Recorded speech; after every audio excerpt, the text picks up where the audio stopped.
Now he kicks for the future division round losing Patriots, which made me reflect on what's been a terrible NFL season. Yet another one for me. Almost every year I've worked here has been just lost, embarrassing Jet seasons. But what I get out of this season, no matter what, even if the Patriots win another Super Bowl, Wes off Patriots corner, off the hill, and he is on the right side of history now. And for that, I'm grateful as we exit the Thanksgiving season. I don't know about right side of history. We'll see about that. Right. I mean, it would be great to kind of button up this point by saying Andy got his lock right by picking against the Patriots, but we're going to have to tease that result at the very end of the show. Although people will, well, I get it. Whatever. I get it. But it's nice, Wes. I love having you with me. I'm happy to be of service in your court. All right. Thanks, buddy. All right, and Mark's headphones are off. And that's fine. That's all right. We have your sound drop anyway, so we have you covered. If there was ever a football Sunday where I'd have no problem with you just dropping me off stage left. That would be this one. Hey, like the Browns today, his microphone didn't show up. You know what I'm saying? It's not inaccurate. All right, so a lot to get to. Week 13, and yes, as we said, this season is now started. Bill Parcells and Bill Belichick taught us. So let's get into games as now it's the mad fight begins for playoff positioning and teams trying to get in the back door of the playoffs. It's a lot of fun this time of year. So why don't we start with perhaps the game of the year and a Super Bowl preview? Justin Tucker for the winner from 49 yards. Snap is good. Kick on the way. It is long enough. And the kick is good. The time has come off the clock. The hay's in the barn. And the Ravens take down the 49ers. And this house is on fire as the Ravens celebrate at midfield. Justin Tucker, his 15th game-winning field goal.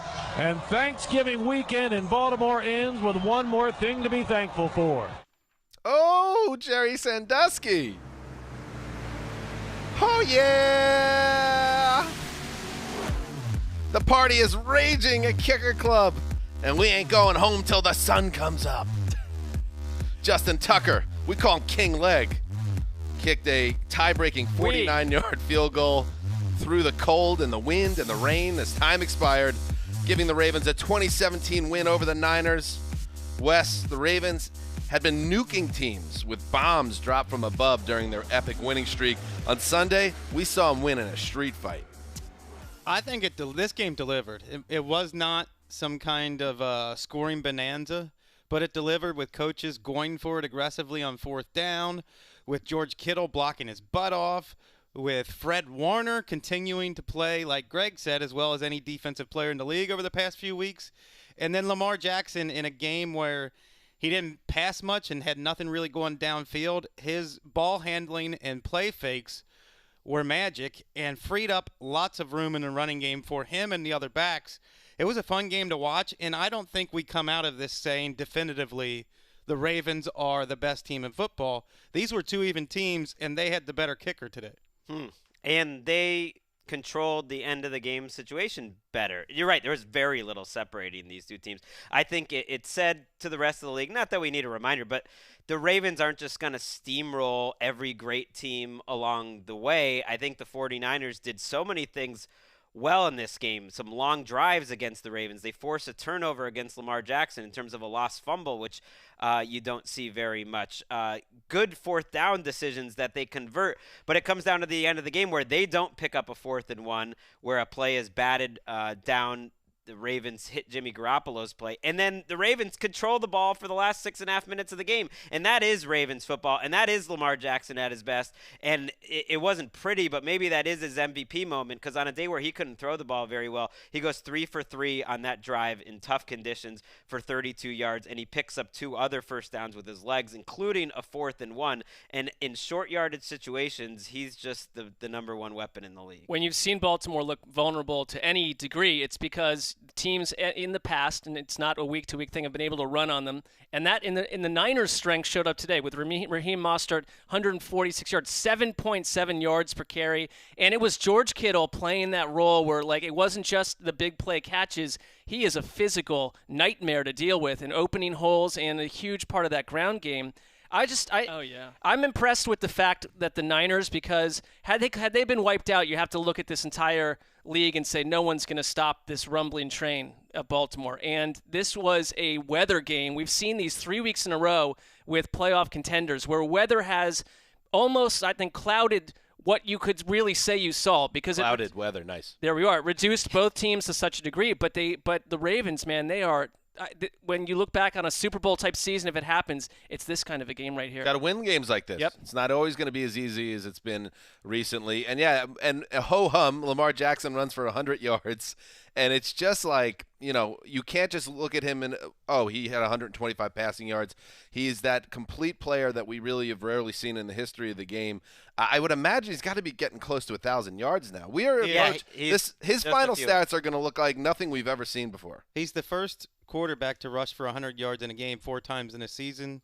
I think by the end of the first quarter, they had already broken their season franchise record for most touchdowns in a year. This guy's just amazing, and there's still 4 games to go, and he's got all these records. Right, he should break, or he could break Michael Vick's rushing record in a season next week. I think he's less than 60 yards away from that already. And the rest of the running game was quiet. It was Mark Ingram for 59 yards. But I do think on a day where you couldn't throw it very well down the field, Garoppolo and Lamar Jackson, both I think were helped out by the receivers making good plays for them on passes that were just a little bit off. And I think that is where the weather came into effect. If you run at the ball that much on a day against the 49ers, who I know have given up some yards on the ground, but 38 runs against them is imposing their will. To win that way in 2019, Ronnie Stanley and Marshall Yanda and Brown on the right side, I mean, they are just as good as any offensive line in the league. And when Lamar did drop back to pass, and I know they didn't light it up, there weren't big plays to be had by the 49ers defensive line. They kept Lamar pretty clean, and there were no big-time turnovers where Nick Bosa changes the game. He didn't touch Lamar once. I'd say this, though. San Francisco, and it's a tough loss. You cannot afford another mistake. You play the Saints in New Orleans next week, and that Seahawks team is hanging out there in Week 17. They could wind up as a wild card team if things went the wrong way, and that would be very disappointing. Well, this game was so massive, for the home field advantage race. Obviously, Ravens are battling the Patriots, and then the 49ers, it's going to be between them and the Saints, who they play next week, and the Seahawks, and you can even throw the Packers and Vikings in there, but they're kind of playing from behind. They still have a chance, but this is a game that if they could have pulled this out somehow, they would have been in much better position. San Francisco managed just 119 yards and 3 points after halftime. And circling back to Tucker, I do think he's a Hall of Fame player. I think that what we saw, and Robbie Gould on the other side of the field, and I know he hasn't been healthy this season, so maybe that factors in, but he attempts a 51-yarder that lands halfway up through the end zone. He fell, 5, 6, 7 yards short of the crossbar, and then you see Justin Tucker just split the uprights in those conditions with those stakes, and he has made 38 consecutive field goal attempts in the fourth quarter in his career. He's just, I joke around about kickers a lot, but we're witnessing greatness with Tucker, and he's only been in the league 8 years. He's going to be around for a lot longer than that. Didn't he have a missed PAT a couple weeks ago that had him on our radar, and everyone was thinking maybe, he's It's been a bad year for kickers, and Tucker's missed a couple kicks. He hasn't been as invincible as he was during that 2014 to 2017 stretch when they were winning games 14-11, and they needed him to be total Robotron. But he's still the best, and he showed it again. And we have actually some Tucker sound. I also like this about Tucker. He's got a little swag as a kicker. I feel like in the spirit of my teammates who have been up here to talk to you guys the last few weeks, I should say something real inspiring, like big trust. And I'll open it up for questions. Sounds like one of us saying that. Hey, he's a dude. I think John Harbaugh and Bill Belichick probably are the best special teams coaches among head coaches. They're the most steeped in special teams, and each of them in the past year has called him the greatest kicker of all time. He's the greatest we've seen. What was that, Wes? Oh, yes. Well, what is with this entire show is just completely going off trend the of rails sound at this drops. point. I do think we can criticize Kyle Shanahan a little bit for having a shotgun pass on 4th and 1 on the key play of the game when you're running for 6.7 yards per carry. And he said he would do it again because the Ravens, they put a ton of people up front, and that's what they do. but he said he wishes he called a different play. I also hated how conservative and afraid he called the end of the first half, but that's the Lamar Jackson effect. They really did not go for 3 points at the end of the first half when Gold ended up being short, which is very un-Kyle Shanahan-like to be so conservative, because I think they were just trying to prevent Lamar Jackson from getting the ball again, and that 3 points cost him. All right, let's move on. A game played with big stakes regarding the AFC West. Shotgun this time for Carr. Slant pattern intercepted at the 40, 35. Coming to the near side. It's Juan Thornhill. 10, 5, touchdown. Kansas City. A pick six by the rookie from Virginia. A slant intercepted by Juan Thornhill in return for 47 yards. Mitch Holthus, Chiefs Radio Network, with the call. Yes, the rookie's pick six in the second quarter turned Sunday's game into a laugher for the Chiefs, who took control of the AFC West with a 40-9 win over the Raiders at Arrowhead. And it was a weird game, I have to say. So the 40-9, it sounds like typical Chiefs shenanigans, where they just overwhelm an opponent with their great quarterback and that offense. But they scored 40 points in a game in which Patrick Mahomes threw for 175 yards. Their leading rusher, Darwin Thompson, ran for 44 yards. In fact, Kansas City was outgained 332 to 259 by the Raiders, and yet they still coast to victory. I would love to, maybe I'll reach out to the LA researcher team and make sure they don't get to see their kids tonight and find out if a team has ever scored 40 points, had a 40 burger with that few that amount of total yards. Anyway, two major factors. The Chiefs didn't commit a turnover or a penalty, and the Raiders had 3 turnovers and 12 penalties for 99 yards. So you add it all up, the jumble pieces, you could figure out how this happened, but it wasn't your typical 40-9 victory. It's worth keeping an eye on the Chiefs' offense to see when they start clicking again like they did last year. And last year, Patrick Mahomes, Tyreek Hill, and Travis Kelce played all 16 games together. This year, this was only their third game they've completed together all year, and I think that factors into why they haven't been in rhythm. And maybe we'll see some Darwin Thompson going forward. He looked good in the preseason, and part of it was Darrell Williams got hurt, and Damian Williams was hurt coming into the game. And you're right, it's hard to get on their offense when they win 40-9, but Mahomes runs for that touchdown, and that was a key play of the game. Just like in the Chargers game, kind of because he's needed to, because they haven't had a great rhythm. But I think if you're a Chiefs fan, it's all positive that they can win games in different sort of ways, and this Raiders team is falling apart a little bit. But this Chiefs secondary is tough to throw on, and the fact that they can win games like that, where Juan Thornhill is making a big play and Honey Badger back there, that's a pretty good safety combination. It just gives them more options of routes to victory, and this was a different one. And they had 8 guys with a rushing attempt, Kansas City. It's like they're banged up. Go ahead, Dan. Yeah, that Patrick Mahomes touchdown run, 13 yards, came after an interception was taken off the board by the Raiders. It was challenged and turned into pass interference, which was John Gruden said after the game was, they got burned by the Wizard of Oz. So that was, and it was a bit of a questionable call, and I'm not saying it changed the trajectory of this game, but it's another example of all these little things that added up to create 40-9. I do wonder, they made the right choice organizationally, obviously, without question, to move on from Kareem Hunt. But you just look at the player and wonder what this team would be with him at running back, who's looked really good for Cleveland, because they've never really they've had production, but they never really figured out that role since, and that's been a very inconsistent kind of clown car this season for them, and that affects, the guys coming in who aren't getting reps. They're not hot. They're not the hot. I want to be in the clown car. Especially not an inconsistent one. I mean, you like the consistent clown cars a little bit. Right. They're offering more. And if we're going to talk clown cars in this game, we should be talking about the Raiders then, because they no-show against the Jets, and we saw what happened with the Jets today. So just keep that in perspective. To get beat up and pushed around the way they did at the Meadowlands, and then they go on the road. And I yacked this one. I thought this would be a close game on Thursday. I talked about it, that they would bounce back and show some fight. But no, it might be a situation where the Raiders, kind of peaked, and they're one of those teams that are a fun story until you get to around Thanksgiving when, quote-unquote, the season starts. And then the force of gravity takes hold.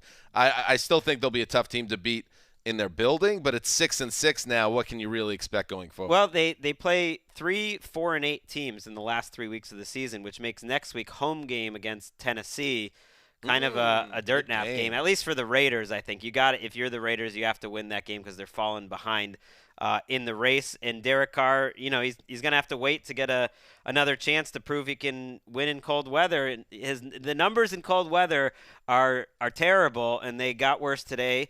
And Jack Del Rio, his former coach, got on him during the week, and that became like a big story. And Carr took offense, saying, "Hey, that's a team game. I don't think it's all on me." But for what it's worth, they're just facts. The facts are facts. The Bengals and Dolphins are the only 2 AFC teams with a worse point differential than the Raiders this year. Not over the last couple weeks. The last couple weeks, nobody has a worse point differential. Speaking of the Tennessee Titans, it's time now for the Road to Victory presented by the United States Marine Corps.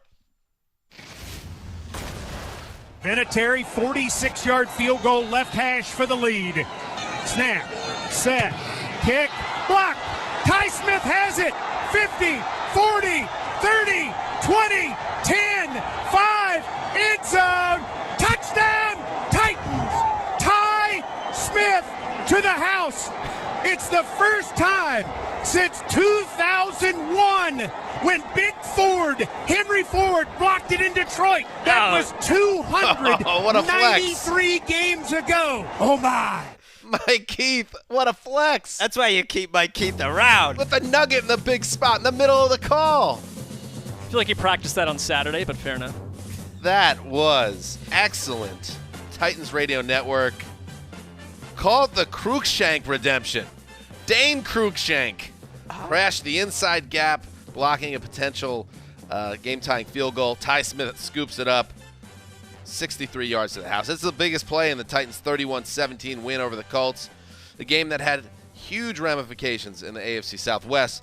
The Titans are surging, and I know you're a believer. The race for the AFC South crown is a battle to survive fatal flaws. The Colts' fatal flaws is the kicking game. They missed 3 kicks again today, 2 of which were blocked. And the fact that their weapons attrition has taken care of them, really. Their top 5 offensive weapons before the season started are all out in this game. So wow, they're throwing to Zach Pascal, who had a really good game, and Jack Doyle, but not much beyond that. And then the Titans' fatal flaw is an offensive line that's been a problem all year. Tannehill was sacked 6 times, 5 of those in the first half. The Titans could not contain the Colts' defense for most of this game. And there was a time of possession issue that made it seem like every time I look up, Derrick Henry's rushing for a first down, but the Titans never have the ball after that.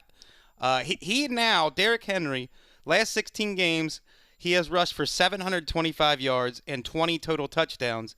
And the last player to rush for that many yards and that many touchdowns over a 16-game span was Chris Johnson. You said 1,700? 1,725 yards. Wow. This guy is a legit star right now. And he's averaging 165 yards in the last 3 games, all of which are Titans victories. And they've pumped it up through the air a little bit more with Tannehill at quarterback, and some of the big plays have appeared. But a lot of Derrick Henry's production has come when you don't trust any of the receivers, and you're stacking the boxes against him, and he's doing it week after week. There were 2 huge blocked field goals in this game, too. I mean, you talked about special teams earlier. I thought that one of them changed the complexion of this game entirely. And the Colts' 24 straight points given up, I feel you can kind of see – I like the Colts. I like the coaching, but the injuries are racked up. They're drifting away from us in this playoff picture to some degree. They have a killer loss to Pittsburgh earlier in the year. Well, I sometimes think about these games as margin for error, and the Titans just had so much more margin for error in this game. They fall behind early. Tannehill has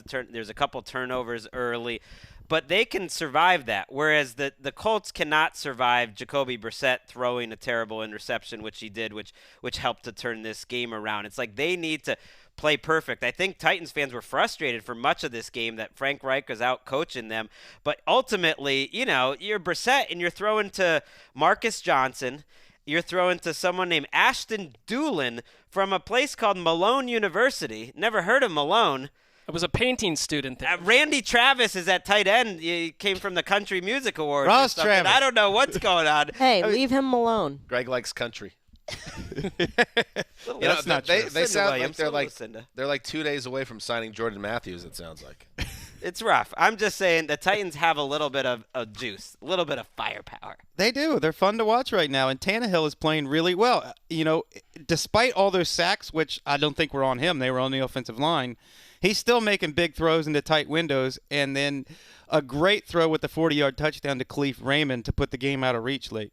The Titans era ended when Marcus Mariota was benched. They just feel like a different team now. Look at you. They just feel – I don't feel anything – there's no animosity towards that organization or the fan base. There never was. I just hated watching Marcus Mariota. And I don't think Ryan Tannehill's a star, but I just think at this time with this team, at this moment, he's performing at a very high level, and they're fun to watch. Although they kind of still are like the Mike Mularkey Titans. I mean, Tannehill was 17 for minus the ability to block. Yeah, 17 for 22 today. Every Tannehill game is like 16 for 20, which is great. You're super efficient. It's Derrick Henry running. You're playing it close to the vest, but it is working. That was a time of possession issue. They lost 2 fumbles early and then the sacks. I don't know if that was a philosophy issue as much as just this game turned out that way. And also, Wes, you mentioned on Thursday's show that Tannehill was a candidate for the franchise tag. I don't know where your reporting came from, but that was followed up this morning with additional reporting suggesting that that's how the Titans think too. Well, let's get to the bottom of this. Was that your reporting? Sometimes things that are easily deduced don't need to be reported. We can all reach a sensible conclusion without inside information. There you go. And, speaking of Marcus Mariota, not to pile on, but Delanie Walker went to IR with an ankle injury. This part of the thing that annoyed me about the Titans era, as soon as something would happen like this, like, well, that's why. If they just had Delanie Walker, they'd be okay. But you know what? Bad luck. No, look, the Titans can still survive and thrive on offense, even if they lose players. It doesn't have to be a perfect situation. Well, certain quarterbacks, I don't know what it is, seem to have excuses made for them left and right until they literally leave the league. Also, Jonnu Smith is better than Delanie Walker this year anyway, so it wasn't a loss. And that was the Road to Victory presented by the United States Marine Corps, the real heroes. All right, let's move right along. Mark, field again here we in go. The shotgun, gets the snap, throws the pass, and the pass is intercepted. And that's Joe Hayden, the former Brown. He's at the 45. He's at the 50. He takes a dive at the 45, and you can put this one in the history books. What a fitting end for Joe Hayden, the former Browns, a former #1 pick. The ball was intended for the Browns receiver in the middle of the field, and that was Landry, and the Steelers play takeaway, and Heinz Field is in a frenzy. Bill Hillgrove with the Call Steelers Radio Network. Seated next to Mark, I'll paraphrase. You said something along the lines, Mark, of, it had to be Hayden.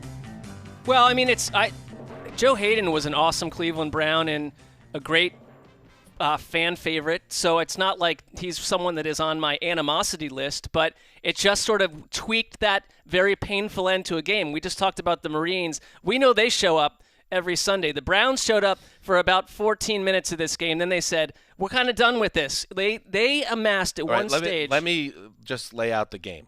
Okay. Okay. Bring that music back so the crowd knows. Anyway, Hayden's interception, Baker Mayfield in the final minutes of the game, deciding to play the Steelers a 20-13 win over the Browns at Heinz Field.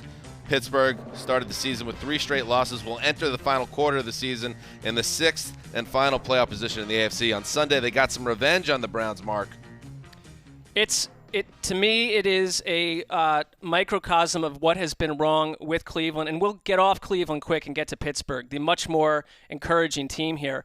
The Browns got out hot and had a yardage advantage of 147-9, and this was not minutes into the game. They built a time of possession advantage because they were running the ball at will on Pittsburgh and having their way through the air with Jarvis Landry. 17-plus minutes to under 5 for Pittsburgh, and I thought they have figured out how to finally come in and hammer with their talent lesser teams, which on paper the Steelers on offense certainly are. And it is unbelievable to me how outcoached and outclassed Cleveland was in the second half of this game. Duck Hodges deserves an absolute ton of credit for the chemistry that he built on a touchdown to James Washington, who had big plays all day, that changed this game. And they went on to 20 straight unanswered points, Pittsburgh, because they were using guys like Jalen Samuels out of the Wildcat to keep Duck Hodges out of trouble at points. The Browns' pass rush dried up with some injuries. Guys like Benny Snell and Baker Mayfield had a killer fumble, and at one point you just looked at them for 20 straight minutes. They could not move the ball. And Freddie Kitchens, I like the guy. I like the person. I have no issue with the fact that, it takes a while as a head coach to learn how to do this. It doesn't happen in 2 minutes. But Mike Tomlin, for everyone who wants to get on him for the late season losses in Pittsburgh, this was a signature type of Mike Tomlin win where you just felt Pittsburgh becoming and morphing into the tougher team against a Cleveland team that started to feel all the old ghosts around it. And so it was absolutely appropriate that Joe Hayden, of all people, the ex-Brown, I used to know what that felt like, capped this thing. And Cleveland's season is over. I don't really care about the math involved at this point because this is what they do in games. They will find a way to lose 2 more of these, one of them against the Bengals, I'm telling you right now, and it's going to be a really, really long night of questioning inside that building whether or not you keep this head coach. They've proven this is in their DNA for 2019, the Freddie Kitchens Browns. And forget Big Ben, Antonio Brown, Lev Bell. Those guys are long gone. This offense was playing without Juju Smith, the number 1 receiver, James Conner, the number 1 running back, Marquise Pouncey, one of the best centers in the league, and they beat a Browns team that's more talented. And that's been the story of the Browns season. Absolutely. I mean, this is where it goes back, I think, where organizations win. Yeah. It's unfortunate for Mark and Browns fan, but organizations, ownership, everything sets up for a win like this where Benny Snell outgains Nick Chubb and Vance McDonald and Odell Beckham kind of have the same, stat line and the Steelers can somehow recover from all of those injuries. Just seems like because there is so much talent on this team and Myles Garrett will be back next year, they just need to clean it up a little bit. And I know it's not a big deal, but Jarvis Landry and Beckham leave the locker room without talking to reporters.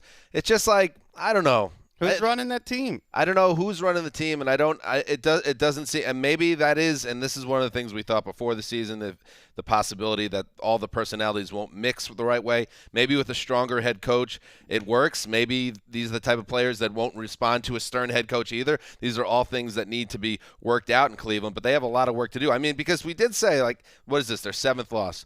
And I get where your frustration's coming from, Mark, obviously, because this is a tough game. They're not out of the mix. They can get hot, but what have we seen from this year that says they will? Because all the talent in the world doesn't matter if you're an inconsistent They're not a team. playoff team, and they're not going to make the playoffs.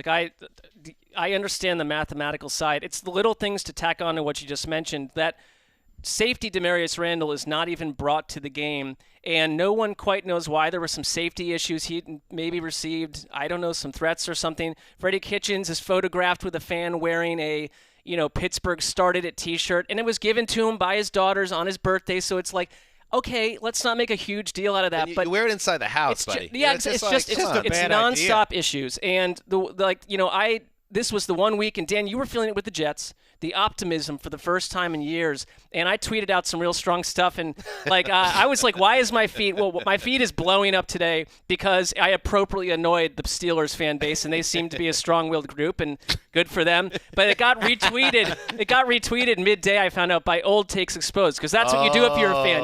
It's like a billion old. Tattletale Twitter guy. Yes, and then it's blowing up, and it's I'm not going to go on Twitter for 3 weeks, and it's what I started it. I'll deal with it. I got respect for you, Mark, because I saw it's not really in your nature to use that type of bravado, and yet you were confident and you were feeling it. But it did, and I let you know this during the game. I sensed it as I was driving to work. I was like, oh, God, if Mark doesn't win after those comments, it was like dropping a comprehensive bomb upon Steelers Nation or whatever. I was these fans, and Mark has a big enough Twitter following. That's Sessler 101. It's coming back at him hard, and that's gonna compound and annoying. But to your credit, Mark, I think your spirits have been in a good place. Your spirits are better now than when much worse Browns teams lost games that didn't matter. This is who they've been, so it's not a surprise. If you start out hot and then you crumble, that's one thing. This is who they've been. All right. One note on the Steelers. They've won 6 of 7 games now. They are rolling. And I don't know how good their offense is going to be. I don't know how much staying power Duck Hodges has. But the way they turn this around and the balls to go get Minkah Fitzpatrick, they've been a top 2 or 3 defense since that trade. At 7-5, they now look like a very possible playoff team. They're going to host the Bills in 2 weeks, which will be a big one for them, and they have to go to the Ravens. But for the Steelers, flipping around, this was just as big, obviously, a game for the Steelers, and now they have a legitimate shot to go get that 6th seed. And they beat those Colts, so they've got tiebreaker action. And now, Wes, it's been about 4 or 5 hours. I teased this earlier in the day, that I had a compliment coming your way. Okay. And now the time has come for me to deliver that compliment. Okay. Good job scouting Mason Rudolph's failures. Thank you. And now this is where you're just feeling it. You're the guy that hits on 17 at the blackjack table and gets 21. Duck Hodges, who you were calling for, which just felt like it felt almost unfair to Mason Rudolph. He played a really good game. Once he got warmed up, it's so clear that this guy should have been in before he came into to the Steelers offense. So my compliment to you, sir, is that you have diagnosed this beautifully, and I love you because of it. Well, thank you. That makes up for the other Big step. That makes up for the other team in this game, which I spent all offseason raving about Odell Beckham and Baker Mayfield laying waste to defenses. So you get some of them right and you get some of them wrong.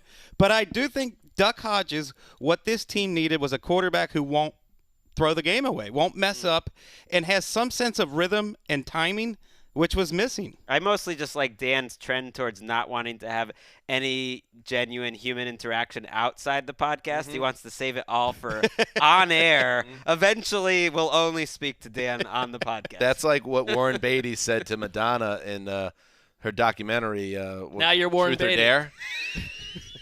Now you're Warren. I get where this is going. You inspired the song You're So Vain?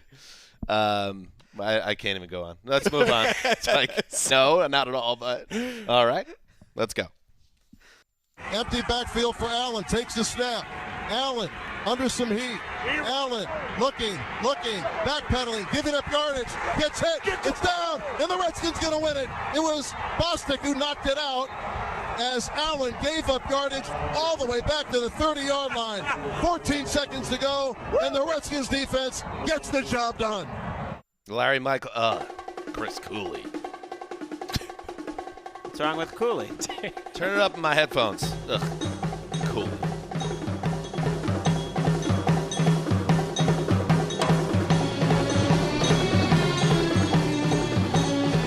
Copy. Where you going, Kyle Allen?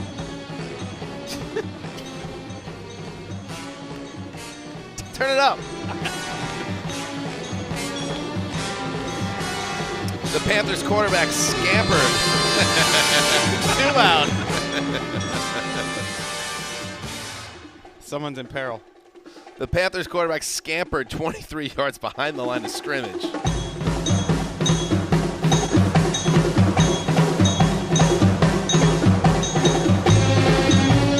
That sound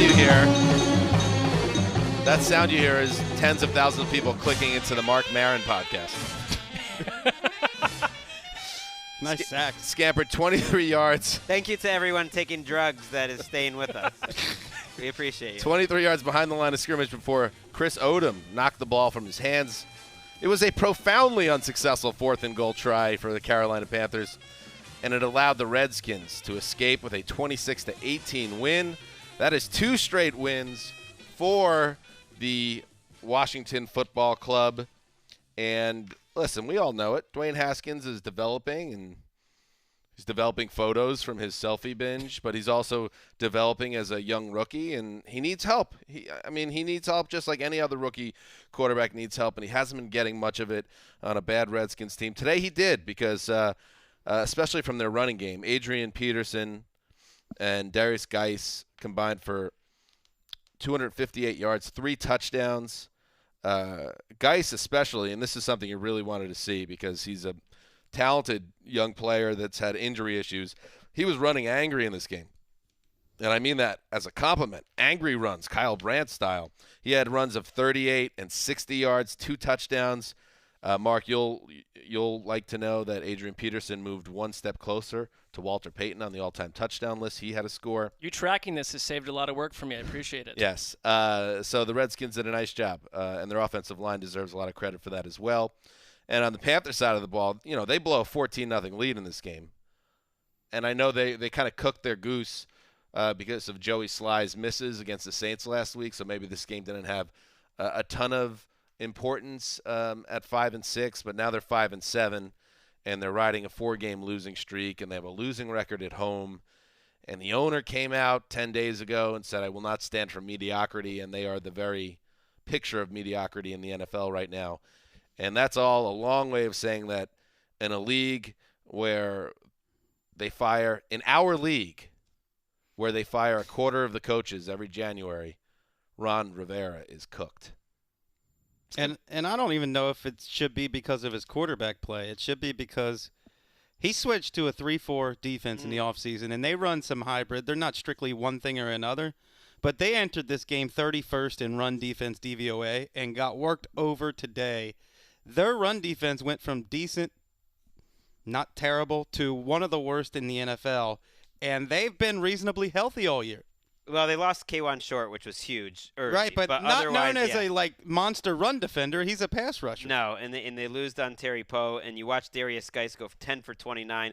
Peterson go 13 for 99. The Redskins run for 248. I mean, that's the type of team that Ron Rivera wishes that the Panthers could be. And you assume in some weeks, of course, Christian McCaffrey does run that well, but today he was held down 14 for 44 on the ground. And it's surprising. This Bill Callahan, we're just going to run the ball 50 times. We don't care what happens. Hey, it's gotten them a few wins here. It works 3 out of 12 times. I mean, costly wins. Well, what was Callahan? He entered in week 5. What, at 0-4? So he's like 3-5. 3-4. He's doing all right. Coach of the year. If Brian Flores is in Coach of the Year candidacy, like some people are trying to say, why not Bill Callahan? 3-5. I get that Ron Rivera might be on his way out. You have to make sure you're going to find a better coach because most of these guys come in and they don't work. And Ron Rivera, it does seem like it's an every other year thing, but Ron Rivera will find another job. I agree. I don't know if that's a reason not to fire him. Right. Though. I hear you, but it's not every other year though, because the defense the last 2 years has been bad, and that's his defense. I think also when you're riding with a rookie quarterback, I think it's easy to forget that Kyle Allen is a young quarterback that is like learning on the job still, that we want him to be productive all the way because of the good early looks he gave. It's like he's just going to keep that going. Like the growing pains are real. It's similar to we've heard calls for John Harbaugh's job. We've heard calls for Mike Tomlin's job over the last couple of years. Those teams stayed with him, and to me, Ron Rivera is a similar type of coach to those guys. Nate Orchard, the linebacker of the Redskins, who was picked up this week, made 2 game-saving type of defensive plays in this game, and he had just been signed. And some, Redskins reporter asked him about it after. Then he broke down crying, like what it meant for him. And it reminds you, like in these games that we think are dog games, and they are. We didn't want to watch them or whatever. Like someone's life is changing, and it can mean an awful lot. And it was clear to him, who had been out of the league as recently as a few days ago, like what that experience meant to him. Much less Darius Geis, who's been through total hell. Way to put it in perspective, Greg. Yeah. I knew that was going to get on Dan's radar. That comment. You're wearing this sweater in a paternal way. You gotta watch a little Nate Orchard interview. It'll break you down, Dan. We need some sentimental music behind that. Cold heart like yours. Can we do that? So we put some sentimental music behind it post. There we go. All right, you're a copper. Let us Skull Island. Let's move on. They're going to fake this thing. The Elsewhere in Dolphins have Tankville. players spread all over the field. 5 to the left, 4 to the right. They run it, they throw a touchdown. Unbelievable. It was Sanders. Chad Hawk threw it. I've never seen that before. Jimmy Cephalo, and that man's seen a lot. Bob Greasy and Joe Rose, the Dolphins Radio Network, called the Miami Special. How about that, Eagles? Build a statue. Holder Matt Hack threw an underhand 1-yard touchdown pass to I don't Jason. think his name is Hack. I think it's Hawk. Matt Hawk. Let's not call the man a hack. I mean, Haack. It is. I have it on strong authority that it's Matt Hawk. Tomato. Okay. To Sanders, a brilliant bit of trickery by the Dolphins. 37-31, they go on to win over the fading Eagles, who kick away a golden opportunity to pull into a tie in the brutal NFC East. Mark, The Dolphins also got great performances out of Ryan Fitzpatrick and Devontae Parker. It's their third win in 5 weeks. Tank this. Yeah, they're just not that team that's tanking. It's like they have been. You talk about Brian Flores as Coach of the Year, and it's oversold. Who is talking about that? By the No, way, I saw a couple up. tweets about it that Yeah. he deserves consideration. I even saw some writers saying, and that's just like, okay, he's doing a great job. yeah, but job well done. let's Isn't calm that down. enough? Right. Just No say one's he's doing a great forget job. the award business, Yes. but it's an improbable coaching job by him. Doing a great right? job. I think Awesome I think it gives you. Well, there's a lot of teams that are kind of hanging around in this mediocre center world, and I think the one thing Dolphins fans have is, this can change year to year, but we can look at our coach and say he's aggressive. He is not afraid to go out, to cook up trick plays that are bizarre, and he will hit you with an onside kick, and he'll do it again if it doesn't work because he believes in taking every possible advantage. We look at Pittsburgh, the roster that Miami's dealing with, and what they produced today, 400-plus yards on an Eagles defense that fell apart down the stretch. They helped. The Phillies defense got them up early with an interception that gave Carson Wentz a short field for a touchdown. Then they stopped them inside the 50-yard line for make it 10-0. The Dolphins did not give up at that point. 10-0 didn't matter. They got down 28-14. It didn't matter. And Devontae Parker's career game had a lot to do with the Eagles secondary giving Ryan Fitzpatrick big open spaces to keep testing them. And the Dolphins cannot run the ball, and everyone knows it. And they have nothing in the backfield, and they kept making huge plays through the air. And you asked about Carson Wentz. I don't know if this is a game where I can come away saying that he is a totally changed guy because he had one interception, but the mess from last week went away that happened in bad weather. I don't think having him throw the ball 46 times is the right way to be using Carson Wentz at this point on this team. Alshon Jeffrey made a good difference with them today, but they don't have the parts for that. He's not the Carson Wentz of a couple years ago with what's around him right now. Well, this is troubling for the Eagles that you have a good offensive day and you think you've got a rising defense, and you give up 37 points to a Dolphins team that had their running backs had 8 carries for 10 yards through 3 quarters. They gave up touchdowns on 5 straight possessions. The Miami Dolphins did. So the Miami Dolphins did to the Eagles what the Ravens were doing on Monday night to the Rams. The Miami Dolphins didn't score their 5th offensive touchdown until week 7 this year, and they went up and down the field with Ryan Fitzpatrick and no running game. If nothing else, I think it gives you some confidence in their coordinator, Chad O'Shea, who we haven't mentioned his name the whole season. He's never called a play in his life in the NFL. He's done a great job focusing on their strengths and finding a way to put together an NFL offense. It's amazing. And isn't it just the sign of a mediocre to bad team, which the Eagles have been this season, when you fix one thing, yes, another spring and more water's pouring into the ship, because it's been the defense that's been keeping him in games as this offense has went into a tailspin. The offense finally springs back to life, and it's the defense that kills him. And, yeah, they will regret this game, and this is not a Super Bowl team anyway, so let's not get too crazy about them losing this game. They're a deeply flawed team. But when you have the Cowboys licking their wounds and in total crisis, and you get to watch it on Thanksgiving, and then you go to Miami and lose, I mean, that is a tough pill to swallow. It has to be the lowest point for Doug Peterson. Because Yes. when they went out of the playoffs last year, that was on a high note where you did a lot with a Little and Nick Foles at quarterback, and this is one where you're questioning everything at this point. This game is a great one for the talent is not that different, Chris Wesseling, between two NFL teams. Because if you look at these two rosters, the talent just should be so overwhelming with a halfway competent coaching staff that the Eagles don't lose this game ever. The Eagles are way more talented than the Dolphins. That's what I mean, and Right. they still don't. It's close enough where somehow Miami wins this game. The Dolphins, I saw a stat over the weekend. 42% of their roster is undrafted. That is amazing. Half their roster almost is undrafted. And Brian Flores is out here winning games with them. I just don't I take it back. He's coach of the year. I just don't see how HAACK is Hawk. It's not. Just I'm not, don't say I'm it. not suggesting that if you're just going to look at the way it's spelled, that I wouldn't come to the same conclusion. But it confused me, so I went and looked it up, and I've been told that it's Hawk. Another option would be hack. Where do you find where's the U? If you're where's the W? some patron in that family a long time ago said our names are Joe and Wendy Hack. Let's change it to Hawk, which is much cooler. It happened a lot on Ellis Island when Sure. a lot of the immigrants came over. That's where it happened. If a name was too hard to pronounce, they would just cut off vowels or the beginning of a name. Maybe that's what. Maybe we got an Ellis Island situation. You were Dan Hansestein at one point. It's certainly possible. Yeah. That's certainly possible. They trimmed it. It's So, much cooler. Dan I would Hans say is much cooler. Give Matt Hack his name back.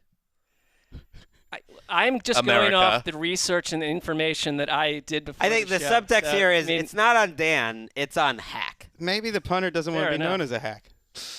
Maybe it's all working out for the best. Hawk is kind of a majestic bird. Let's move on. 3 receivers not out kind left, of, one it right. is. Goff has a shotgun snap. Looking right all the way. beautiful. He spins one to the goal line. And a toe tap by Cooper Kupp for the touchdown. Touchdown, L.A. Jared Goff couldn't have walked it down there and placed it any better. Cooper Kupp brings it in to take the lead to 26-0. There's a guy that will be at Chris Wessling's co-ed baby shower. Oh, yeah. His neighbor, J.B. Long of the Rams Radio Network. I miss the old days where it's just like, all right, honey, have fun at the baby shower. Those days are gone, Dan. I'll come and pick up the gifts. But now the man is expected to be at the shower as some ornament.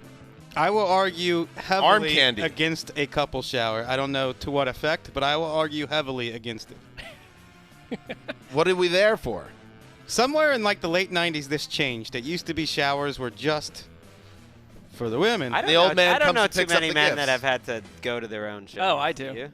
But I didn't. my You children guys have did. already come and gone at this point in terms of the birth arrangements and stuff. I'm going to Kick fight them out of the house No, already? I'm going to fight other battles. Like, and I agree with you, but I'll pick a different battle Got to it. fight at this point. Jared Goff threw for 424 yards and 2 touchdowns. Robert Woods went off, 172 yards receiving. You heard that Cooper Kupp touchdown. The Rams cruise 34-7 over the Cards. Greg, everyone's down on the Rams, and how could you not be after that Monday Night Football massacre against the Ravens? But they are 7-5. They're still on the periphery.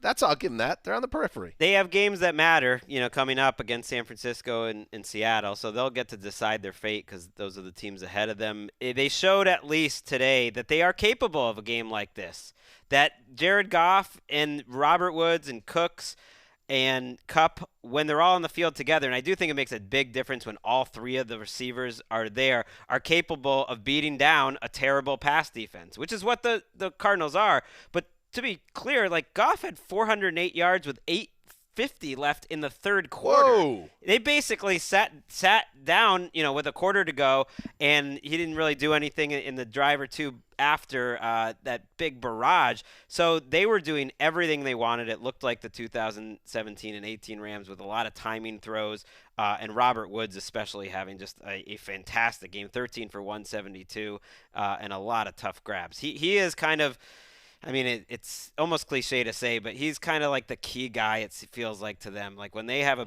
has a big day, they have a big day. I know Todd Gurley's the key to that offense and has been for 3 he was years. he was just there though today. They didn't need a lot from Gurley. He was 19 for 95, but it was really the passing game. Hasn't it felt like, though, this season, even when they're against non-elite defenses, that the Rams have not been able to turn it up the way they have today? I mean, this be seen as like a major turning point if you want to be optimistic about this team? They've had a couple moments offensively, including that Monday night loss Thursday night to the Seahawks where they moved the ball pretty well. Definitely nothing as consistent as this.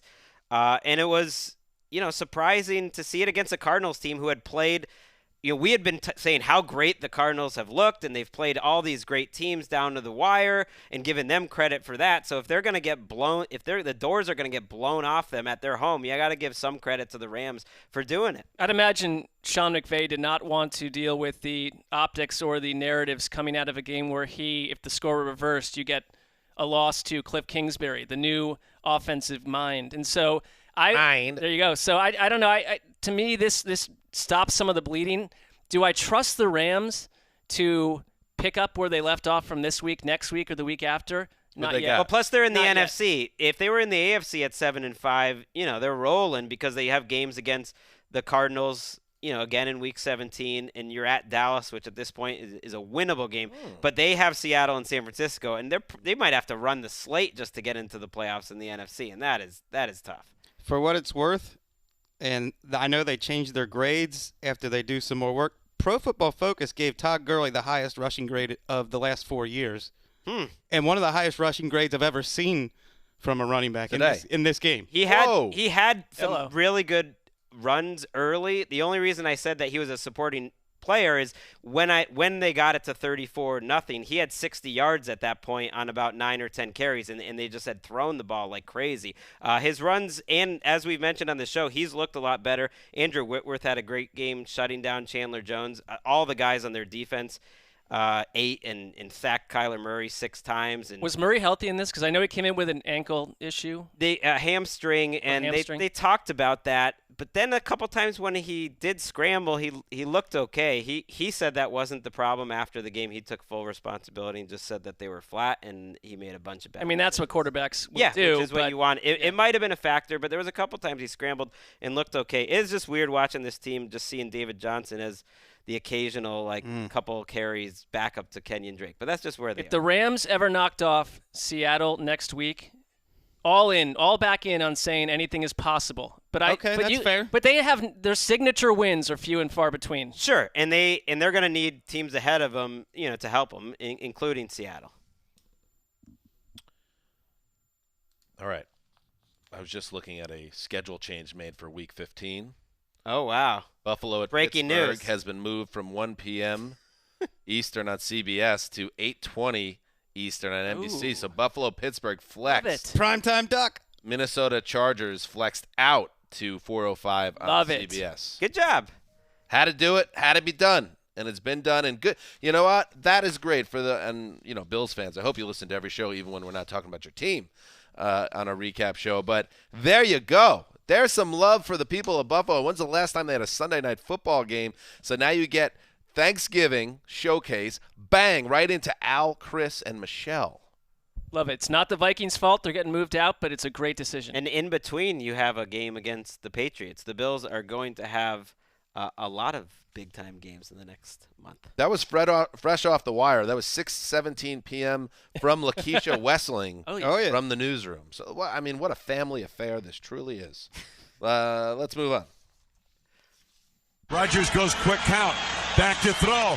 Looking, steps up, throws end zone. Devontae, touchdown on a leaping grab. Left side of the end zone. Oh, my goodness. Rodgers went no huddle win immediately, and the Giants were not settled. 17-yard touchdown pass. Devontae, second of the game. Aaron Rodgers' brilliance mentally and physically. Yeah, he just took advantage of an unsettled defense. Wayne Larrivee and Larry McCarron of the Packers Radio Network. Aaron Rodgers threw 4 touchdown passes in the snow. The Packers, they put that ugly loss to the Niners in the rear view, beaten up on the G-Men, 31-13 at the Meadowlands West. It's a nice get-right game for the Green Bay Packers with another NFC East cupcake on deck in the Redskins. First sentence right here. Giants are a great get-right team for struggling go. offenses. Bang. Allen Lazard had a great game. He turned 3 targets into 3 catches for 103 yards and a touchdown. Had a diving 43-yard bomb that set up Devontae Adams' first score, and then he came back with a 37-yard touchdown against what looked like busted coverage to me. That Giants defense has had a lot of that busted coverage this year. And there's some things about the Packers that you still worry about a little bit. Aaron Jones had 11 rushes for 18 yards, 1.6 yards per carry. That's been an inconsistency over the last month, and I think Kevin King in coverage is still an issue for their secondary. But overall, they picked off Daniel Jones 3 times, and on a fun day in the snow, Aaron Rodgers looked really good. He always seems like he's the best snow quarterback. If you're asking me to take a snow quarterback, I like a little Aaron Rodgers. I might take Brett Favre, but fair enough.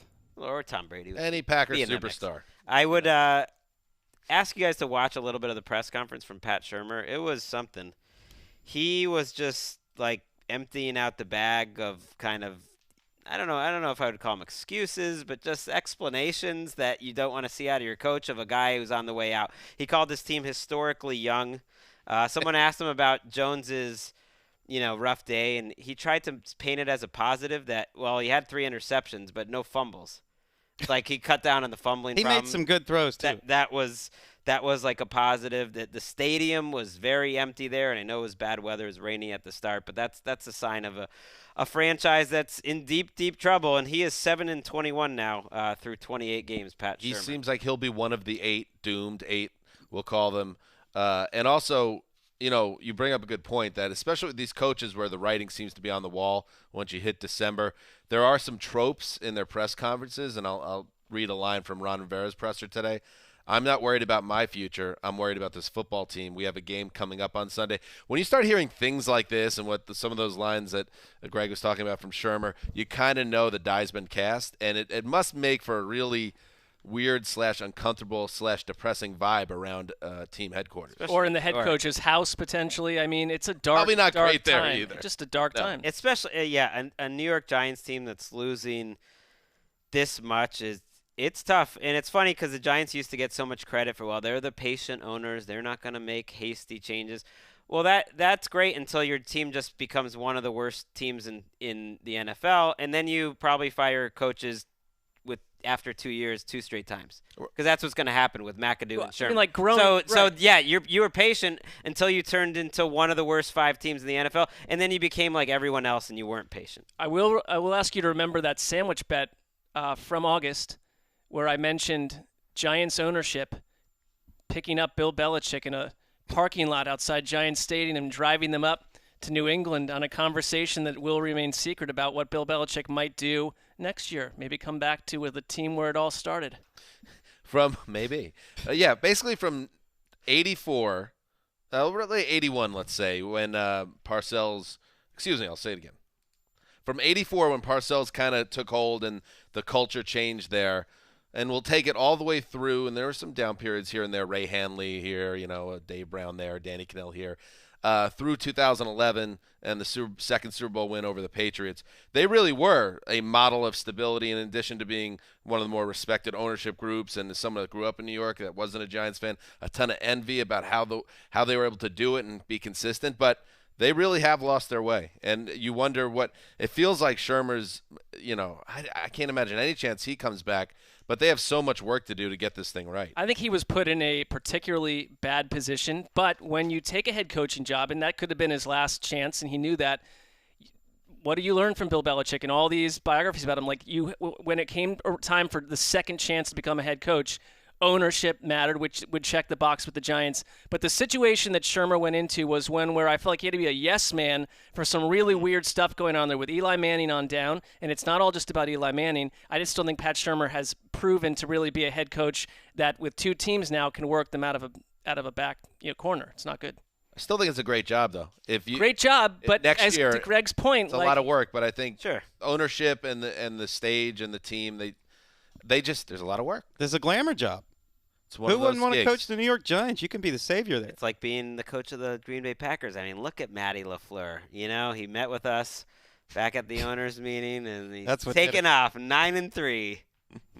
And where's Mike McCarthy? I mean, Mike McCarthy, he's watching at home. Freddie Kitchens living met in with Green us Bay, too. which is, I know a lot of the coaches, you don't move because you've lived there forever. But Green Bay seems like it'd be a particularly awkward place to live because there's only like 14 people that don't work for the Packers there that are in the town. So it's like all McCarthy runs into is Packers, employees and fans. I think Aaron Rodgers tried to build a wall around his compound in Green Bay, and they said no. I'm not even joking. I'll have to look. All these up. guys trying to build these walls. And so before we get to the next game, circling back.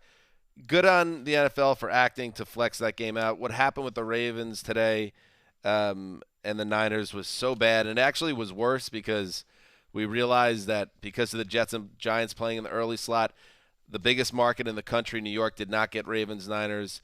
The West Coast, Simone, your wife, Mark, who's a big Niners fan, she was listening to the game on the radio. I saw her. LA didn't get Ravens-Niners either. I asked what was on Fox, and she said infomercials, which is, not what you're hoping for when Niners and Ravens right. is So a happening. game that's been hyped up for weeks as a Super Bowl preview. The 2 biggest markets in the country don't get the biggest game. So nice. And get the Chargers out of Sunday Night Football. My goodness. Speaking of the Chargers, let's go. So McManus are going to have to do it again. Ball spotted far hash, 43-yard line. An attempt at 53 yards for the win. Offsides by the Chargers. Snap, placement, kick on the way, and it is good! It's over!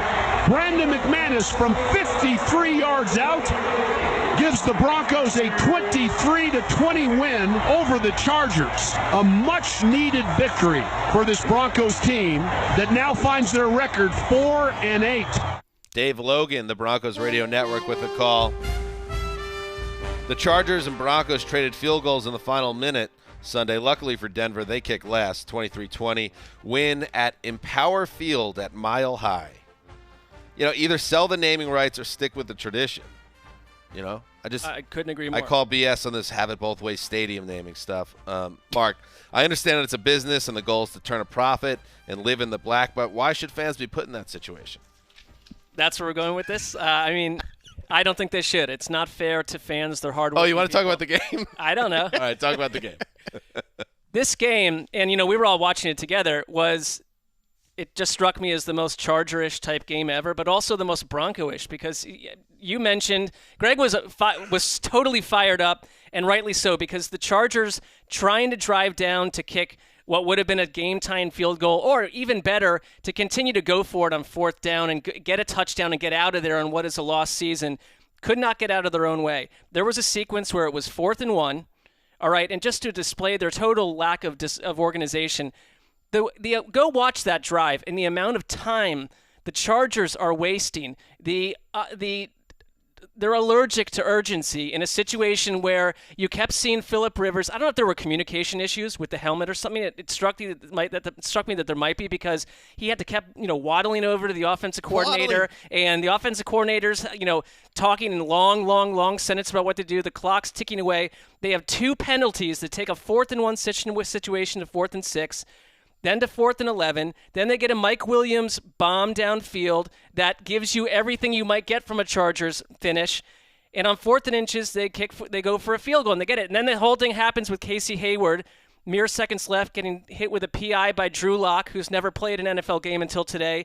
And Brandon McManus hits the 53-yard field goal. But it strikes me with Chargers games, there's so many things happening in the last 2 or 3 minutes that are so bizarre that it's a mess to try to chronicle, other than the fact that this is just like every other Chargers game I've watched. Well, I think if there's look, Phillip Rivers has a big hand in all this. He's kind of the commonality in all these games. But one thing I think we can look at the Anthony Lynn years, what's a commonality is, if he's gonna go out, he wants to do it in the most tepid way possible. Like he's saying, I don't want to go out swinging.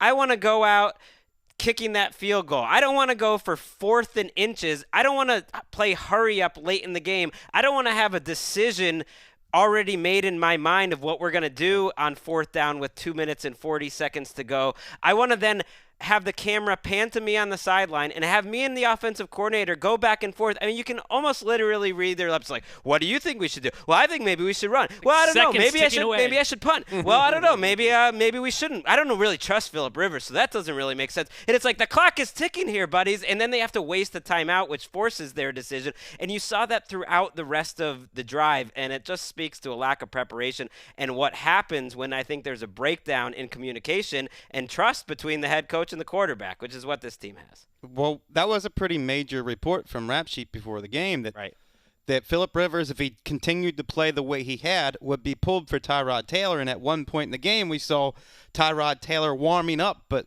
they sent Rivers back out for the next series anyway. I guess to me, I'm not sure this team wants Phillip Rivers next year. At least I'm not sure the head coach does. And after the way he's been treated with this report coming out, I'm not sure Phillip Rivers would want to be back anyway. I would love to know what happened in that sequence where they were Tyrod Taylor, and it could have happened for a number of reasons, was flinging passes on the sideline, and Rivers seemed like, you ain't taking me out of this game, and he went back in. But was there conversation? Because there's clearly some disconnect between the coaching staff and Phillip Rivers.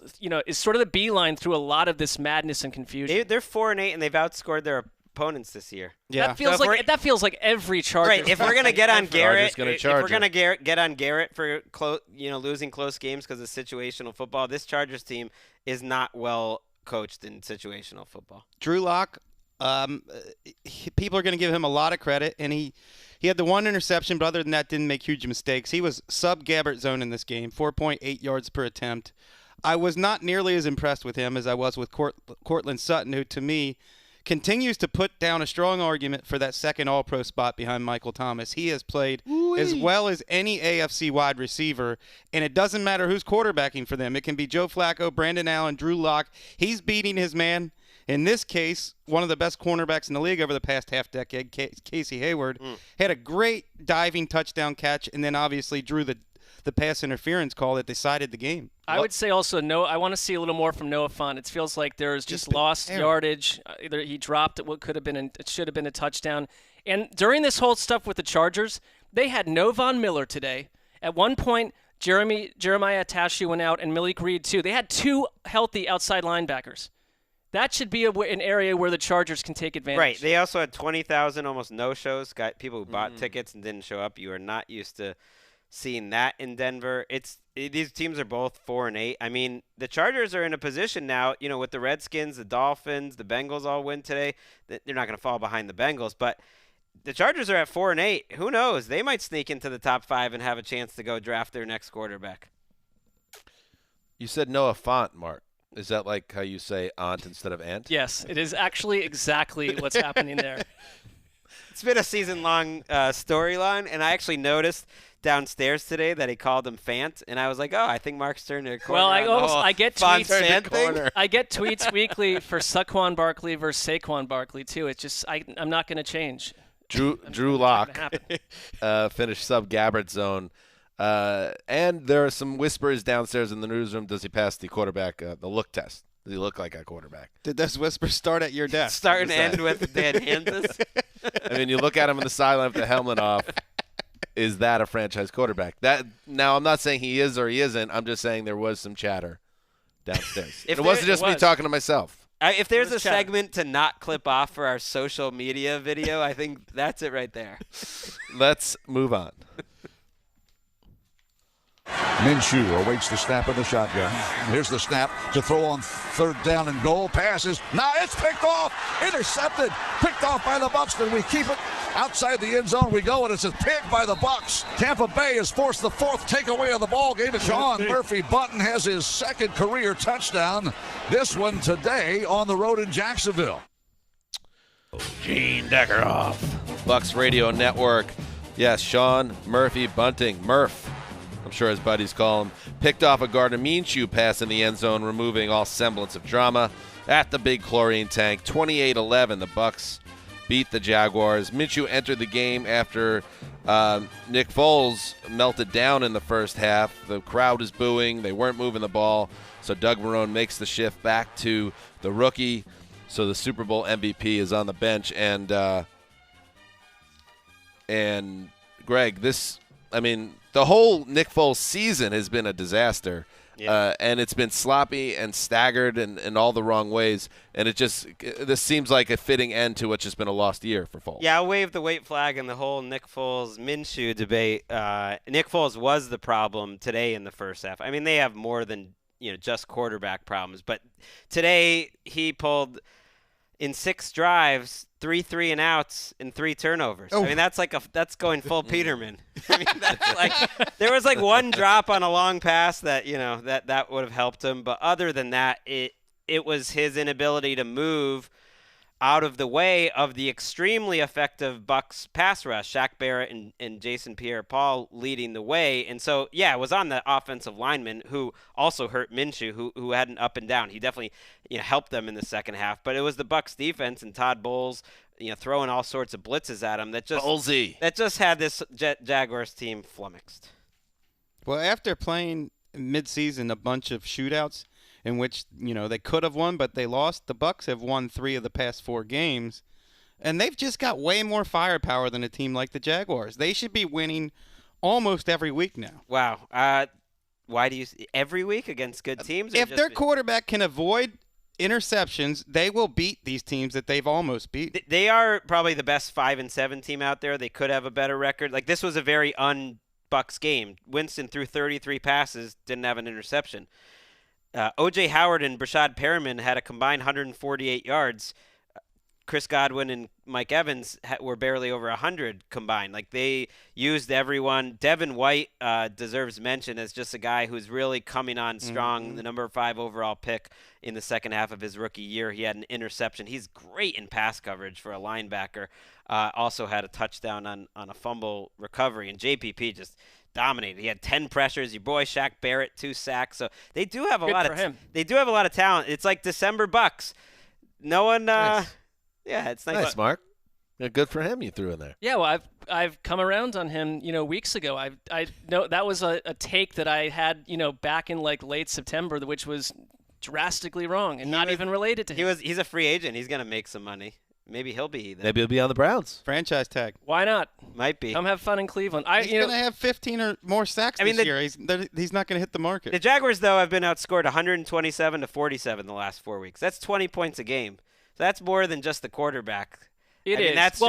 That's just like a full system meltdown, and there was fighting inside their locker room after the game. Ooh. Andrew Norwell and Yannick Ngakoue had to be separated. Then they heard separate yelling in the shower. So it's all happening. And they had issues last year under Marrone in the locker room and with Fournette and the rest of them. And if we're going to talk about these other coaches on thin ice, Doug Marrone is probably lucky to escape what happened last season and to get another chance this year. And it's just the team has totally fallen apart. When they were winning with Minshew, part of it in a couple of those games was Leonard Fournette exploding in the running game, having 200-plus yards on the ground.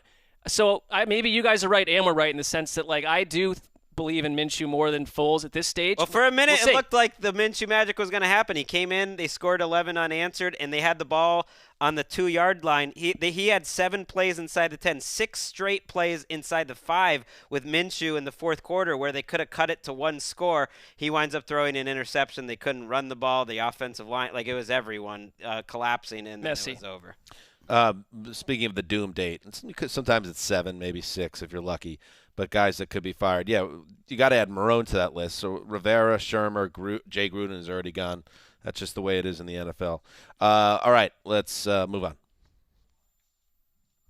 17 yards on the play, 1st and 10 at the 17 of the Jets. Dalton fakes a handoff from the pocket, throws over the middle. It is caught for a touchdown by Tyler Boyd. Andy Dalton threading the needle between 2 New York Jets defenders. And with that touchdown pass, the Red Rifle stands alone. Career touchdown pass number 198 in his NFL career, more than any other quarterback in Bengals history. It's almost like you shouldn't have benched him. Dave Horde and Dave Lapham. You haven't heard them at all this year on our podcast because they hadn't won a game. But now they have. Bengals Radio Network. Come off the roof, Radio Man. You are free. Andy Dalton returned from an undeserved benching to spark the Bengals to a 22-6 win over the Jets at Paul Brown Stadium. The win is Cincinnati's first in 12 tries this season, and a complete effort from the Bengals, who moved the ball with ease in the first half and shut down the Jets completely for 4 quarters. In fact, the Jets never even reached the red zone in this game. It was, quite frankly, stunning, but also not at all stunning. All the things, I'm just glad I got my optimism in about the Jets. I got to have a nice week around Thanksgiving where I could have some fun. But anybody that's watched the Jets and followed the Jets for as long as I have, or even half as long or twice as long, knew exactly going into this game that this was a danger spot, and it became a lot more dangerous when Dalton re-entered the fray for Ryan Finley, because Dalton, you had a feeling, was going to come in and play well, and he really did. But it's once from the Bengals side of it, good for them, and even they got a Washington Redskins win, so they're even though the Giants are right behind them, they're still in position for the first overall pick, and their front 7 really did a good job in this game. Carlos Dunlap had 3 sacks. Geno Atkins was making plays. He's still around doing things. And on the Jets, all those things that I laid out on Thursday that they had fixed, their offensive line and their secondary and the play calling from Adam Gase, all that stuff went back in the other direction and went back to 1-7-ville. It was that bad. The worst culprit was the offensive line, which was completely ineffective, and it was embarrassing to watch, quite frankly, as a Jets fan. An offensive line that committed 7 penalties, allowed 4 sacks, a safety. It's just hard to figure it out, and also just such a bad look, again, for Adam Gase, who has the vote of confidence from his coaching staff. The 3 straight wins probably ensures that he'll be back this season, but there's nothing that can be said about this performance other than it was grotesque, and the Jets made NFL history, as they're wont to do, a team that seems chemically addicted to embarrassing themselves. They are the first team to ever surrender and lose to a team that was at least 0-7, which was the Dolphins last month, and now a team that was 0-11. So 2 teams that got their first win against the Jets after 7 straight losses or more to open the season. No team ever done that. Congratulations, New York Jets, and congratulations to the Bengals, because they never fit the profile, quite frankly, as an 0-16 team. They had been hanging in a lot of games this year and had gone down to the wire a bunch of times and just couldn't figure it out. In this game, it kind of all lined up for them, and they got a dub. We've alluded to it a couple of times recently. This is not the same Bengals team as the midseason punching bag that was getting their doors blown off on defense, especially, and missed a lot of tackles. They have allowed about 12 points a game over the last 3 weeks. And you get Andy Dalton back. I'm not saying he's a savior. John Ross could be coming back soon. Who knows if A.J. Green might play. This is a different team, and I think they're going to be tough to beat the rest of the way. You already said they're beating the Patriots in a few weeks, so that's a prediction. Another big-time win for them. It really speaks to how strange this Bengals franchise is and season that Zach Taylor, in the post-game celebration, and it's one of my favorite sneaky things is when the team gets their first win of the season after a long losing streak. Just it feels like to that team they won a playoff game. They are so excited. Gatorade baths and all that. Right. They were just going crazy in the locker room. But it's just funny that he hands the game ball out to Andy Dalton, of course, which makes all the sense. Took the knife out of his back. And exactly. The guy that they had just benched basically for a 4th-round rookie who had no idea, throws it to Dalton. Dalton doesn't catch it, goes on the ground. And then Dalton picks it up, and he gives it back to Zach Taylor, which is really nice of Andy Dalton. He gave a game ball to Zach Taylor saying, we all support you and all this. He's a good man, Andy And Dalton. He's giving it to the guy who benched him. Who knows? It might not even be Taylor's decision to bench it, but it all felt very, even in a happy moment, it felt very bad. And they'll finish 4-12. I know the vote of confidence for Gase, and we'll see what happens with the Jets. I don't kill them on this loss the same way I would with some of the other ones. I'm sure they were disorganized. I'll go watch it, but the Bengals almost beat the Steelers. They almost beat the Raiders. That said, any vote of confidence, there's still a lot of weeks left to go in the season, and it does matter, I think, how Gase finishes this out. I'd put him on that list of coaches you mentioned if it were to morph into a total disaster. I just don't see him on that list at this point. Well, then I would ask this. Then I would ask this: you're keeping him, and why? Is it a self-confirmation of a decision you made last offseason, or is it because you truly think he's the guy, and they just have other issues that are bigger than him at this point? We've talked about it. Christopher Johnson. This was his big hire, and they don't want to go one and done, because one and done is kind of a devastating look for a franchise also. So they're going to stick with him. I think they could lose out here, and maybe that does come in play, but I think that's what would have to happen. And they were coming off 3 games where they looked really good, so maybe this was just a bump in the road. But it's been a bad season. There's no other way to describe it. One note on Andy Dalton and that franchise record for touchdown passes, that speaks a lot to how unreliable football stats are. And you can't compare across eras. He's at best the 4th best quarterback in that franchise's history behind Ken Anderson, Boomer Esiason, and Carson Palmer. And depending how you feel about Greg Cook's rookie year, let's give it to Andy for, he did take him to 5 playoffs. I'd rather over watch 1 year 6 games of Greg Cook than an entire career of Andy Dalton. All right, time now for 2-minute drill presented by Oikos 000. And this week we're going to talk about the unsung heroes of Sunday. Mark, get us going. I'll go James Washington from the Steelers on an offense filled with unsung heroes, guys that you had never heard of a year or two ago, filling in for superstars that are left or are injured right now. Juju Smith-Schuster not in the lineup. James Washington comes in 111 yards. And what was a mid-to-end-game surge for the Steelers that saw Duck Hodges show a lot of chemistry with James Washington, include a big 30-yard touchdown I thought changed this game big time.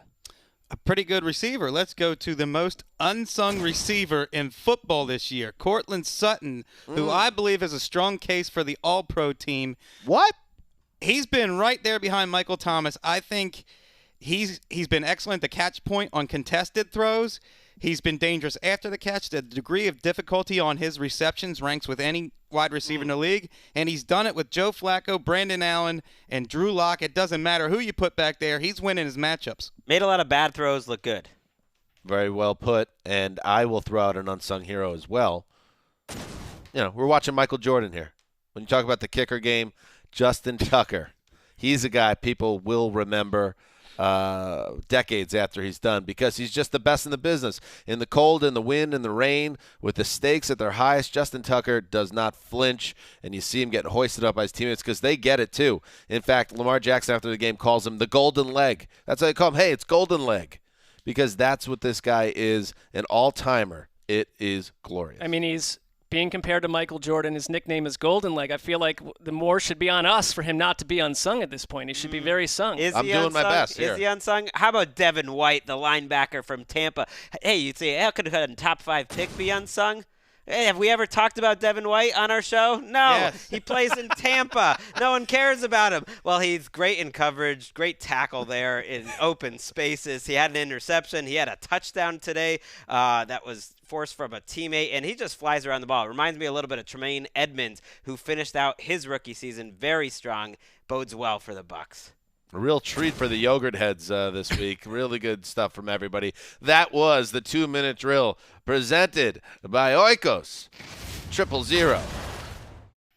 Deshaun hands off to Johnson. Now to Hop right side, who flips the ball to Watson. Diving for the pylon, and he's got it. Razzle dazzle. Touchdown, Houston. Deshaun Watson with a touchdown coming from his buddy DeAndre Hopkins. Beautiful. Beautiful indeed. Mark Vandermeer and Andre Ware with the call. Texans Radio Network, Deshaun Watson. He was the best quarterback on the field on Sunday night in Houston, throwing 3 touchdown passes, and yes, involved on the beautiful trickery there for another score. The Houston Texans, 28. The New England Patriots, 22. Whoa. Very interesting. Chris Wessling, I'm going to start with you on this one because you had the testicular fortitude to lock up the Texans against the previously 10-1 Pats, and it paid off in a big way. Well, I've been thinking for a while now that the football world is not judging the Patriots for who they are. They're judging the Patriots for who they have been in the past. It's been evident that this offense is among the bottom third offenses in the NFL. For a month or 6 weeks now, they have these issues. They have not been corrected. And I think when you look at this team, it is the second worst rushing attack of the Brady era. It's the worst tight end group of the Brady era. It's one of the worst wide receiver groups of the Brady era. And it's an offensive line that has a different starting lineup almost every week. They lost Ted Karras. The Patriots did their starting center today. He was the only offensive lineman that had played every snap, and you're bringing in Kirk Ferentz's son, and that was a huge. He doesn't even get a name. He's just Kirk Ferentz's son. Yeah, little Ferentz. Everyone knows him. A 30-year-old they man like at him. this point. Yeah, Shaq Mason, who's the guy who got the contract extension, has struggled all year, and the offensive line is a problem, and the offense is a problem. But this is the night, I think, that all those problems showed up in a bigger way than before because it was a matchup on paper that looked good. And I think the first half was the worst half of offensive football they played. And you have to give a lot of credit to Romeo Crennel and the Texans defense for mixing up coverages and also sending blitzes. And Tom Brady had more time to throw and tried to extend plays a little longer, actually, than any Patriots game all year. And he couldn't find guys open. And they were daring the Patriots to throw deep. And so he did. And there was nothing there. It was either a miscommunication with Jacoby Myers or with N'Keal Harry, who was a big factor in the first interception, which really changed the game and ultimately got N'Keal Harry benched, or Mohamed Sanu dropping a pass on 4th down. So right now, Brady doesn't have anyone he trusts other than Edelman and James White, and we're in, week 13? A lot of lip readers out tonight.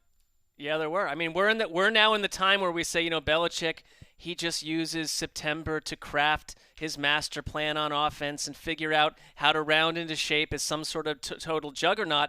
And to Wes's point, they're just not fixing it. They had a 69-yard field goal drive to open the game.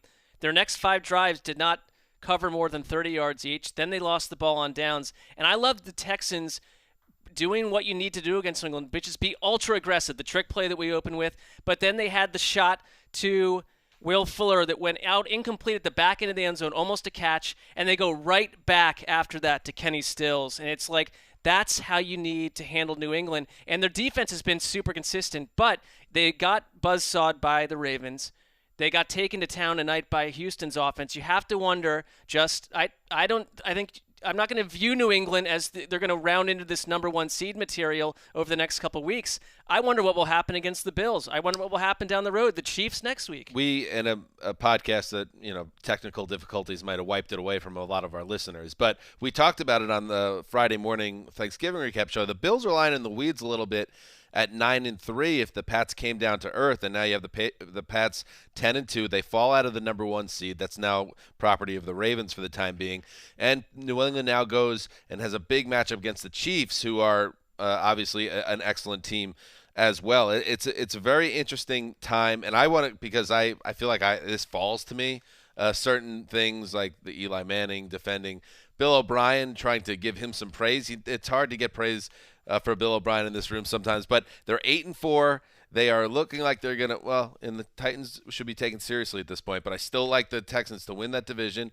And on the same day that Ian Rappaport reported that the Texans are not planning to hire a general manager in 2020, they like what he's doing running that whole show. This is just an organization that's become consistent.